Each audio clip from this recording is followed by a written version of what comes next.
je sais pas l'expression exacte, les mots exacts qu'il a utilisés, là. Il parlait des Québécois, pas les vrais Québécois, mais des Québécois d'ici, ou les autres. Oui, puis je me souviens, oui. là, il nous avertit que s'il fallait relever le crucifix de l'Assemblée nationale, ce serait un scandale. Et là, je me dis, il n'a pas compris vraiment le jugement de la Cour suprême. Ben, parce que le jugement ouvre la voie à cela. Ben, tu sais, quand on dit, non, non, on ne peut pas favoriser une religion au détriment des autres, et que, peu importe, c'est pas des questions de patrimoine. Moi, j'ai compris tout de suite.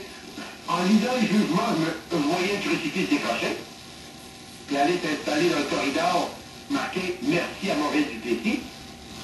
Et donc, je pense que Jean Tremblay va être déçu, mais en passant, Paul.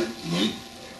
Rappelle-toi que M. Couillard nous avait dit que la question des accommodements, des symboles et tout ça, ça a commencé par nous dire que ce serait avant la prochaine élection. Après ça, ça a été avant la fin de l'année. Tout d'un coup, c'est devenu avant la fin de la session. C'est pour ça qu'on n'a pas pu parler de rien. À chaque fois qu'on pose la question, on se fait répondre que c'est pas le moment parce qu'il vient d'avoir un événement dans l'actualité. Faut pas réagir à un événement précis, ce soit... Je pense que si le Canadien gagne, on n'aura pas de voix. Ben, je sais pas, mais... Si le Canadien perd... Mais ça date pas que du gouvernement libéral, là. Souviens-toi, là, Bouchard-Taylor, souviens-toi que Charest n'a pas fait grand-chose. Souviens-toi que dans le cas du Parti québécois, tu avec la charte, mais pour des raisons électorales, on sait ce qui est arrivé, là. On aurait pu la passer, mais... Ah ouais, en faisant un compromis avec la CAQ qui était capable de la passer. Et là, on arrive au pouvoir avec le gouvernement actuel, et là, c'est pas le temps, on n'est pas prêt. Depuis Bouchard-Taylor qu'on niaise avec ça, là. Encore de la 207. Là où on a eu plus de problèmes ce matin, c'est la 13 direction sud. Il y a eu accident au pont de la rivière des Prairies, toujours du retard avant la 440, c'est beaucoup plus pénible. Et ça a changé sur la 15, je vous disais, meilleure option autoroute des Laurentides, mais maintenant c'est pas mal la même chose. Là aussi avant la 440. 25 Terrebonne, ça roule, 40 Repentigny, c'est déjà terminé.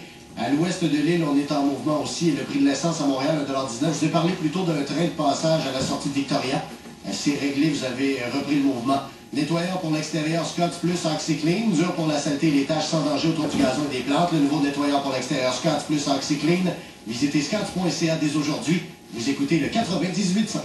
Cet été, profitez au maximum de votre cours grâce à un abri soleil. Jusqu'au 21 avril, BMR vous offre l'abri bon payé avec toit rigide en polycarbonate à partir de seulement 499,97 $ chez les marchands BMR participants. Détails bmr.co. Vous vous sentez au ralenti, au boulot en fin de journée? Plan A, prendre Super Énergex d'Adrien Gagnon. Plan B, faire taper son travail par un pic-bois. Non, c'est pas ce qui est arrivé. L'hôpital vient d'appeler pour annuler l'opération. Tout est reporté. Parce qu'ils n'ont pas prévu assez de couchettes pour tous les enfants qui devaient être opérés demain. Ça n'a aucun sens. Monsieur Barrette, vos réformes doivent d'abord régler ce qui ne fonctionne pas. Un message de la Fédération des médecins spécialistes du Québec. On voudrait vous remercier de faire un petit plus pour l'environnement. Plus de recyclage, plus de transport en commun, plus d'économie d'eau et d'électricité. Et bien sûr de choisir la gamme Enviro Plus du papier hygiénique Cachemire, des mouchoirs Scotties et des essuie-tout Sponge Towels. Un gros plus pour laisser moins d'empreintes écologiques. Sponge Towels, Scotties et Cachemire Enviro Plus fait de papier recyclé à 100%. Cette semaine, Cachemire et Sponge Towels Enviro Plus sont en vedette dans les IGA participants. Cheveux, peau, ongles, Bamboucil répare et renforce. Bamboucil, disponible en pharmacie et magasin de produits naturels. Détails au nutripure.com. 98.5. Vous le savez, maintenant.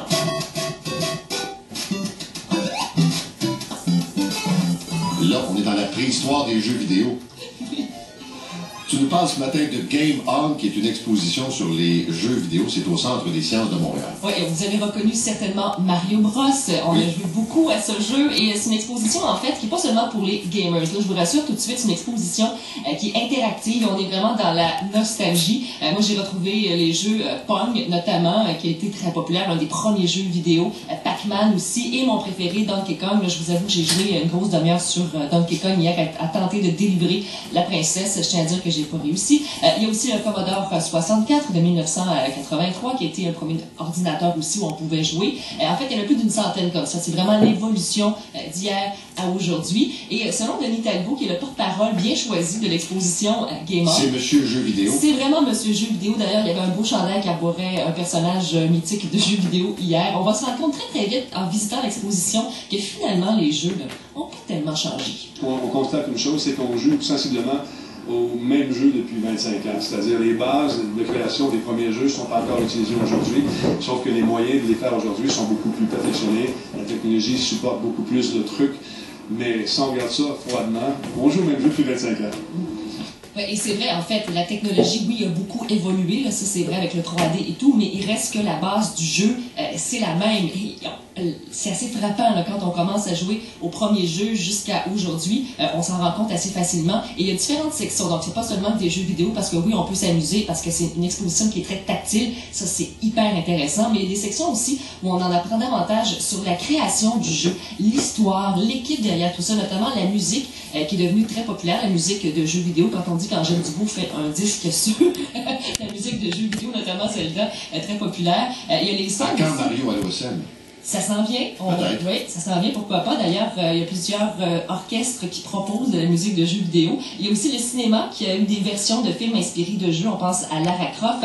C'est une industrie qui est très populaire et qui vaut beaucoup de sous, selon Denis Talbot. Je prévois que cette année, ça va faire entre 100 et 135 milliards à travers de la planète. C'est quand même une industrie qui est très florissante.